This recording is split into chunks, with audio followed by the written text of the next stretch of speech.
Good morning दोस्तों। आज का टॉपिक है स्कूल रैंक्स। रैंक्स का मतलब जानते ही हैं, यानी कि श्रेणी या उसका जो पदानुक्रम है उसके अनुसार स्कूल का क्या रैंक हो सकता है। ठीक है। High performing states with good schools can nudge others if they have the political will. यानी कि हाई परफॉर्मिंग स्टेट्स यानी कि जहाँ अच्छे प्रदर्शन करने वाले स्टेट्स, यानी कि उच्च प्रदर्शन करने वाले स्टेट्स जो हैं, राज्य जो हैं, जहाँ पर अच्छे स्कूल हैं विद गुड स्कूल्स, कैन नज। नज का मतलब क्या होता है? स्लाइट टच या स्लाइट पुश, यानी कि वो प्रेरित कर सकते हैं अन्यों को, यानी कि अदर्स को, if they have the political will, यदि उनके पास राजनीतिक इच्छा शक्ति हो। ठीक है। The Union Education Ministry has been attempting to get states into a competitive mode in upgrading their school education system by recognizing progress with a performance grading index that assigns them a score. यानी कि कहा जा रहा है कि जो केंद्रीय शिक्षा मंत्रालय है वो कोशिश कर रही है, प्रयास कर रही है to get states into a competitive mode in upgrading their school education system. ठीक है। यानी कि जो स्टेट्स हैं, जो राज्य हैं, वे अपने जो स्कूल एजुकेशन सिस्टम है, यानी कि स्कूली शिक्षा प्रणाली है, उसको अपग्रेड करना, उसको मतलब कि उसमें सुधार लाना, उसको मतलब कि एक तरीके से अपग्रेड समझते हैं। एक अपग्रेड होता है, एक डाउनग्रेड होता है। ठीक है ना। यानी कि किसी चीज़ को जब अपग्रेड करते हैं तो उसमें सुधार लाके उसको और अच्छा करते हैं, और डाउनग्रेड जब होता है उसको क्या किया जाता है, उसमें और ज़्यादा खराबी आती है तो उसको डाउनग्रेड कर दिया जाता है। तो यहाँ पर जो है कहा जा रहा है कि स्कूल एजुकेशन सिस्टम जो उनके राज्यों में है उसमें सुधार लाकर उसको अपग्रेड करने के लिए जो है सारे स्टेट्स को, ये जितने भी स्टेट्स हैं उसको यूनियन एजुकेशन मिनिस्ट्री जो है वो प्रयास कर रही है कि उनको एक कम्पिटिटिव मोड में लाया जाए, यानी कि एक प्रतिस्पर्धा अंदाज में लाया जाए, प्रतिस्पर्धी अंदाज में, यानी कि चलन में लाया जाए, जिससे कि वो एक दूसरे से compete कर सके कि हमारा स्कूल जो है बेहतर है। तो कैसे? By recognising progress with a performance grading index. यानी कि ये जो एक परफॉर्मेंस ग्रेडिंग इंडेक्स जो है, यानी कि प्रदर्शन को, जो भी शिक्षा के मामले में जो प्रदर्शन है आपके, ठीक है ना, उसको ग्रेड करके, ग्रेड मतलब उसको श्रेणीगत करके, या आप कह सकते हैं उसको वर्गीकृत करके, जो एक सूचकांक बनता है, एक इंडेक्स बनता है, परफॉर्मेंस ग्रेडिंग इंडेक्स। ठीक है ना। उसके माध्यम से जो है आप प्रोग्रेस को मान्यता देते हैं। बाय रिकॉग्नाइजिंग, रिकॉग्नाइजिंग मान्यता, उसको पहचानते हैं, उसकी प्रगति को, जो भी स्कूल कर रही है। ठीक है ना। और यह जो परफॉर्मेंस ग्रेडिंग इंडेक्स है ये प्रदान करती है एक अंक, एक स्कोर प्रदान करती है किसी भी राज्य के स्कूल को। ठीक है। इट कैन बी आर्ग्यूड, ये तर्क दिया जा सकता है, that countries and state governments use school education as a transformative tool most effectively where the political imperative is strong. ये आर्ग्यू किया जा सकता है कि मतलब कि देश और मतलब कि कई सारे देश, ठीक है ना, तो कई सारे देश और जो सरकार, राज्य सरकारें हैं जो है वो स्कूल एजुकेशन को जो है किसके रूप में इस्तेमाल करती है, किसके रूप में उपयोग करती है, एक ट्रांसफॉर्मेटिव टूल के रूप में, एक परिवर्तनकारी एक उपकरण के रूप में वो क्या करती है, स्कूल एजुकेशन को का इस्तेमाल करती है मोस्ट इफेक्टिवली, यानी कि बहुत ही प्रभावी तरीके से, जहाँ पर जहाँ पर where the political imperative is strong, जहाँ पर पॉलिटिकल इम्पेरेटिव जो होता है, यानी कि राजनीतिक अनिवार्यता या राजनीतिक इच्छा शक्ति जो है वो काफ़ी मजबूत होती है। तो वहाँ पर जो है स्टेट गवर्नमेंट्स या जहाँ के जो कंट्री, मतलब कि जो देश हैं, अलग अलग देश जो हैं, वो अपने स्कूल एजुकेशन को एक ट्रांसफॉर्मेटिव टूल के रूप में यूज़ करते हैं।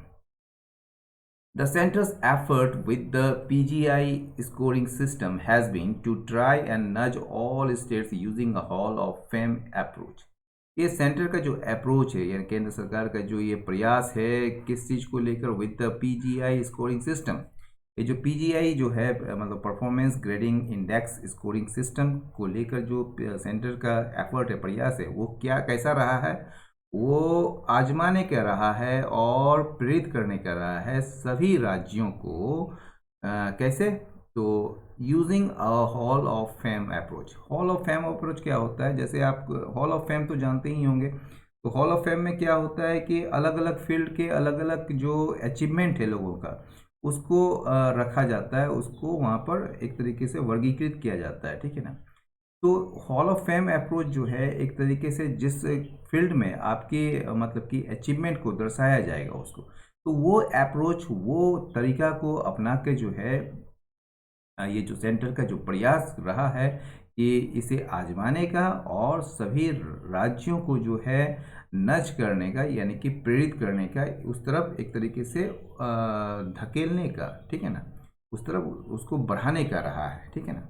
इन the latest set of scores and grades for the pre covid 19 year to 2029 2019 and 20, the Andaman and Nicobar Islands, Chandigarh, Kerala, Punjab and Tamil Nadu have perform the best, ठीक है। यहाँ तक पहले पढ़ लेते हैं।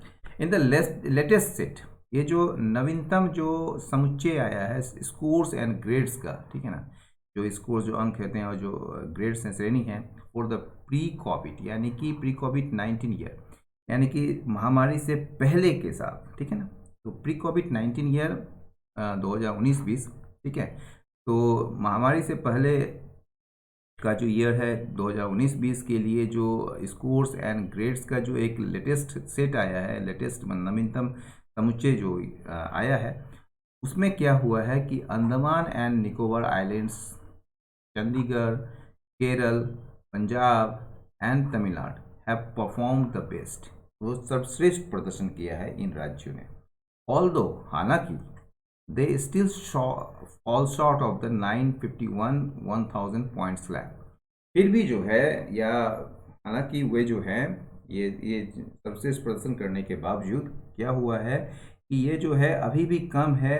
951 से लेकर 1000 जो पॉइंट्स है, पॉइंट्स का जो एक स्लैब है, स्लैब कह सकते हैं, जो एक वर्ग है, ठीक है ना, तो उस वर्ग से अभी भी ये कम है, ठीक है, जो कि हाईएस्ट पॉसिबल है। मतलब ये सारे में जो है ना एक एक ग्रेड रखा गया है, 951 से 1000, या फिर मान लीजिए कि 800 से 951 रखा गया हो, इस टाइप के कई सारे स्लैब्स हैं, मुझे पता नहीं, लेकिन अलग अलग स्लैब्स दिए हुए हैं। तो ये जो 951 से 1000 का जो पॉइंट का स्लैब है, ठीक है ना, जो एक वर्ग है, वो सबसे हाईएस्ट पॉसिबल है।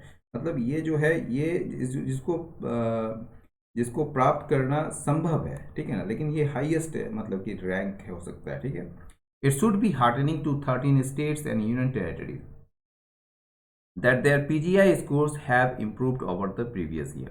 अब यहाँ पर देखिए 33 राज्यों और यूनियन टेरिटरीज के लिए, ठीक है ना, केंद्र शासित प्रदेशों के लिए, ठीक है, ये खुशी वाली बात है, ये खुशी वाली बात होनी चाहिए। It should be heartening, heartening मतलब खुशी वाली बात होनी चाहिए 33 राज्यों के लिए और 10 यूनियन टेरिटरीज के लिए, कि उनके जो पीजीआई स्कोर्स जो हैं, यानी कि परफॉर्मेंस ग्रेडिंग इंडेक्स जो है, उसमें सुधार हुआ है पिछले साल की तुलना में। And in the case of Andaman, और अंडमान एंड निकोबार, पंजाब, अरुणाचल प्रदेश के मामले में, ठीक है, ये इसमें सुधार हुआ है बाय नेट नोटवर्दी 20%, यानी कि एक उल्लेखनीय 20% का सुधार हुआ है इसमें, ठीक है ना, अगर आप देखेंगे तो, ठीक है, have improved by 20%, that is noteworthy, ठीक है ना। किसके किसके किसमें? अंडमान निकोबार, पंजाब और अरुणाचल प्रदेश। ये देखिए छोटे छोटे प्रदेश है। अंडमान निकोबार तो आप जानते ही हैं, मतलब कि यूनियन टेरिटरीज है, और अरुणाचल प्रदेश बहुत फार फ्लंग एरियाज़ में है, छोटा प्रदेश है जहाँ पर मतलब पॉपुलेशन भी कम है, फिर भी जो है वहाँ पर जो है बेहतर मतलब कि एक ये प्रगति हुई है, ठीक है। सेवरल मिडलिंग स्टेट्स, मिडलिंग मतलब एवरेज स्टेट्स होता है, ठीक है ना। सेवरल मिडलिंग स्टेट्स जो औसत दर्जे के राज्य हैं, वो लगातार जो हैं अपना मामूली प्रगति करते आ रहे हैं। Some have improved merely by tweaking their idea, और कुछ जो हैं वो उसमें सुधार जो आया है कुछ में, वो केवल अपने डाटा को छेड़छाड़ करके आया है, यानी कि उसमें कुछ बदलाव करके आया है। जबकि मध्य प्रदेश और छत्तीसगढ़ जो है वो वास्तव में उसमें अवनति हुई है, यानी कि उसमें जो है गिरावट आई है। Although the PGI scheme is now 3 years old, हालांकि जो पीजीआई स्कीम है, जो योजना है, वो अब 3 साल पुराना है।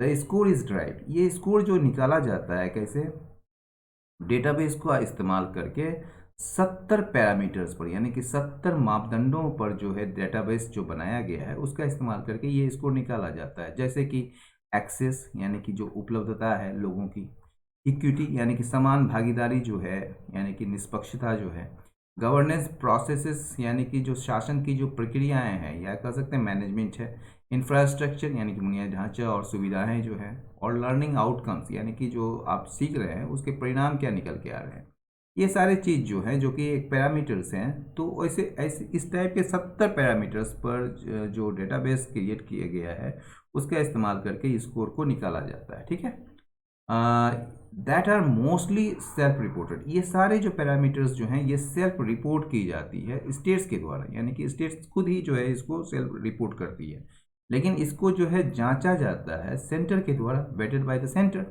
With national achievement survey data also being incorporated, जिसमें जो है नेशनल अचीवमेंट यानी कि राष्ट्रीय उपलब्धि सर्वेक्षण जो आंकड़े हैं उसको भी शामिल किया जाता है।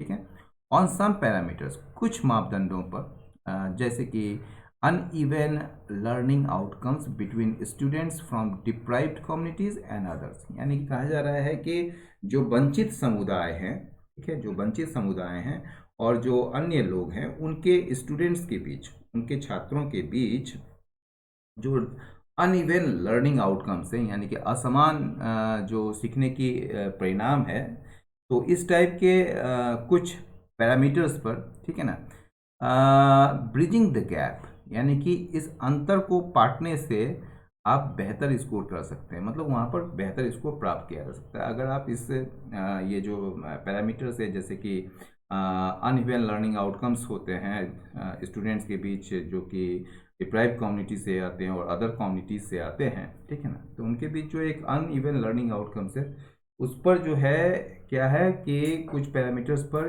इसको अगर मतलब कि इस गैप को कम करते हैं, पाटते हैं, तो इससे बेहतर स्कोर प्राप्त होगा या प्राप्त होता है।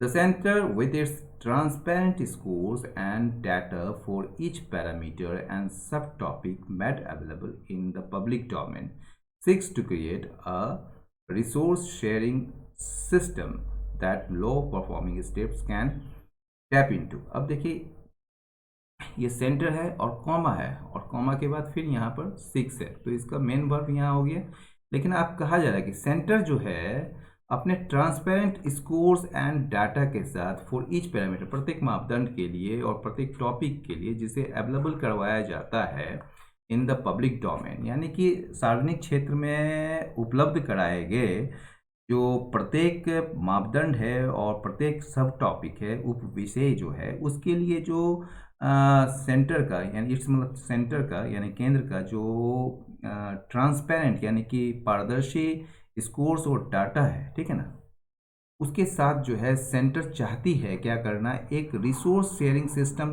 बनाना चाहती है, यानी कि संसाधन को साझा करने का जो एक प्रणाली है उसको बनाना चाहती है, जिसे लो परफॉर्मिंग स्टेट्स यानी कि जो कम प्रदर्शन करने वाले जो स्टेट्स हैं उसका इस्तेमाल कर सकते हैं अपने फायदे के लिए, कैन टैप इनटू, ठीक है ना, टैप इनटू समथिंग का मतलब होता है किसी चीज़ का यूज़ करना अपने फायदे के लिए, ठीक है ना। दिस इनिशिएटिव इज लॉडेबल, ये जो पहल है सेंटर का ये काफ़ी प्रशंसनीय है, but it can work only, लेकिन ये तभी काम कर सकता है यदि गवर्नमेंट्स और अपोजिशन पार्टीज जो हैं यानी कि सरकार और जो विपक्षी दल हैं इसमें वैल्यू देखते हैं किस चीज़ में, strong and open school education में, यानी कि एक मजबूत और मुक्त स्कूली शिक्षा में अगर वो वैल्यू देखते हैं, ठीक है ना, मूल्य देखते हैं, तो ही ये काम कर सकता है एंड वर्क, और ये जो है मतलब कि सरकार और जो विपक्षी पार्टी हैं ये, ठीक है, वो काम करते हैं क्या करने के लिए, स्ट्रेंथन एक्सेस, यानी कि स्कूल तक जो है लोगों का एक्सेस बने, इक्विटी बने, यानी कि स्कूल के जो सिस्टम में जो है एक निष्पक्षता आए, यानी कि एक समान भागीदारी हो, एंड इंफ्रास्ट्रक्चर, और इंफ्रास्ट्रक्चर को मजबूत करें यानी बुनियादी ढांचे को, कैसे, तो by budgeting fees and funds for universalisation. Universalisation का मतलब यहाँ पर क्या है, यानी कि सभी के लिए शिक्षा उपलब्ध कराने के लिए जो फीस और फंड्स लगते हैं उसके लिए बजट की व्यवस्था करें, ठीक है। तो इससे जो है ये एक्सेस, सिक्योरिटी और इंफ्रास्ट्रक्चर को अगर वो काम करते हैं मजबूत करने के लिए, तो ही जो है ये पहल जो है वो काम, मतलब कि इसका कोई रिजल्ट सामने आ सकता है, इसका कोई परिणाम सामने आ सकता है। ठीक है। It is such commitment that led Southeast Asia to carry out a renaissance in school education in the latter decades of the last century on the lines of Meiji era Japan. ठीक है। It is such commitment, इसी तरह का जो commitment, प्रतिबद्धता जो है, that led, जिसने प्रेरित प्रेरित किया साउथ ईस्ट एशिया को क्या करने के लिए, to carry out a renaissance, यानी कि एक पुनर्जागरण करने के लिए in school education in the latter decades of the last century, यानी कि पिछले शताब्दी के बाद के दशकों में, ठीक है ना, पिछले शताब्दी के बाद के दशकों में जो स्कूली शिक्षा में एक पुनर्जागरण करने के लिए साउथ एशिया को, साउथ ईस्ट एशिया को, यानी कि दक्षिणी पूर्व एशिया को जो है प्रेरित किया ऑन द लाइंस ऑफ मेजी एरा जापान। इसके अनुरूप जो मेजी युग के जो जापान थे उसी के तर्ज पर। ठीक है। India school system has to contend with, content में जूझ रहा है। ठीक है ना। तो भारत की जो शिक्षा जो प्रणाली है उसको जूझना पड़ रहा है किसके साथ, न केवल पैची एक्सेस, पैची मतलब क्या होता है, अपूर्ण, मतलब कहीं है कहीं नहीं है, जैसे पैची जीन्स पहनते हैं ना, कोई कोई चीज़ है यहाँ पर हो रहा है यहाँ नहीं हो रहा है, पैची रेन होता है, जैसे यहाँ हो रहा है यहाँ नहीं हो रहा है। ठीक है। तो ऐसे मतलब सभी जगह नहीं हो रहे हैं। ठीक है। कहीं कहीं यहाँ हो रहे हैं तो यहाँ नहीं हो, यहाँ नहीं हो रहे हैं तो यहाँ हो रहे हैं। तो इस तरह के पैची है, मतलब खंडित है एक तरीके से। तो ये जो खंडित एक्सेस जो है, अपूर्ण जिसको कह सकते हैं, या खराब जो पहुंच है या उपलब्धता है, ठीक है ना, और जो खराब इंफ्रास्ट्रक्चर है, जो मतलब कि बुनियादी ढांचे हैं स्कूल को लेकर, ठीक है ना, उससे जूझना पड़ न केवल उससे जूझना पड़ रहा है, बल्कि जो मेजर इक्विटी इशू जो है, एक निष्पक्षता, एक प्रमुख निष्पक्षता की जो के मामले, यानी कि समान भागीदारी नहीं हो पा रही है वहाँ पर। ठीक है। तो उससे भी इसको जूझना पड़ रहा है, जो कि सामने आया है, have come to the fore during the pandemic के दौरान। क्लियरली, स्पष्ट रूप से, द शैडो ऑफ कोविड-19 will persist over the education system for the foreseeable future. ठीक है ना। यानी कि ये जो छाया है किस चीज़ का, कोविड-19 का, ये जो महामारी का जो छाया है वो बनी रहेगी शिक्षा प्रणाली पर फॉर द फोरसिएबल फ्यूचर, यानी कि आने वाले भविष्य के लिए, निकट भविष्य के लिए। एंड फर्दर प्रोग्रेस, और आगे की जो प्रगति है, ऑन ऑल पैरामीटर्स, सारे मापदंडों पर, वो डिपेंड करेगा, वो निर्भर करेगा ऑन ब्रिजिंग द गैप्स, यानी कि उस अंतर को पाटने पर वो जो है, या उस अंतर को कम करने पर ये डिपेंड करेगा, निर्भर करेगा। खासकर ये अंतर जो है डिजिटल टूल्स को लेकर है, इंफ्रास्ट्रक्चर को लेकर है, और सब्सिडीज फॉर एक्सेस, और जो अनुदान दिए जाते हैं एक्सेस के लिए, मतलब स्कूली एजुकेशन के एक्सेस के लिए जो अनुदान दिए जाते हैं, उसको लेकर जो एक गैप्स है उसको पाटने पर ये डिपेंड करेगा। ठीक है। तो पीजीआई स्कोर्स शो, ये जो पीजीआई परफॉर्मेंस ग्रेडिंग इंडेक्स जो स्कोर्स दिया जाता है, वो इससे ये पता चलता है कि सदर्न एंड वेस्टर्न स्टेट्स, यानी कि दक्षिणी और पश्चिमी राज्य जो हैं वो बड़े दृढ़ हैं इस चीज़ को प्राप्त करने के लिए, इस चीज़ को हासिल करने के लिए, जबकि सेंट्रल इंडिया, यानी कि मध्य भारत, और parts of east and north east, यानी कि पूर्वी और उत्तर पूर्वी राज्य के कुछ हिस्से जो हैं वो लेस रिसोर्स थे, यानी कि वहाँ पर जो है संसाधन कम है। What is evident from the education ministry analysis is that governance process are the weakest link in some states। यानी कि एजुकेशन मिनिस्ट्री, यानी शिक्षा मंत्रालय के जो विश्लेषण से जो स्पष्ट है, व्हाट इज एविडेंट, जो स्पष्ट है या जो सामने आता है, वो क्या है कि गवर्नेंस प्रोसेस जो है, यानी कि जो मैनेजमेंट है, यानी कि जो शासन प्रक्रियाएं हैं, वो सबसे कमजोर करी है कुछ स्टेट्स में। अ न्यू डील मतलब एग्रीमेंट, एक नया एग्रीमेंट जो है स्कूल्स के लिए, एक समझौता, ठीक है ना, स्कूल्स के लिए जो एक नया समझौता है या नया एग्रीमेंट है, वो इसे ट्रांसफॉर्म कर सकता है, इसमें बदलाव ला सकता है। जैसा कि राइट टू एजुकेशन लॉ जो है इनविसाज करता है, यानी कि जैसा कि शिक्षा का अधिकार कानून का जो ये परिकल्पना है, ठीक है ना, उसके अनुसार जो है ये मतलब कि नया डील जो है स्कूल्स के लिए, वो इस मतलब स्कूल को बदल सकता है, उसमें परिवर्तन ला सकता है। तो दोस्तों, एडिटोरियल नहीं समाप्त हुआ, अपनी राय अवश्य दें। बहुत बहुत धन्यवाद। नमस्कार।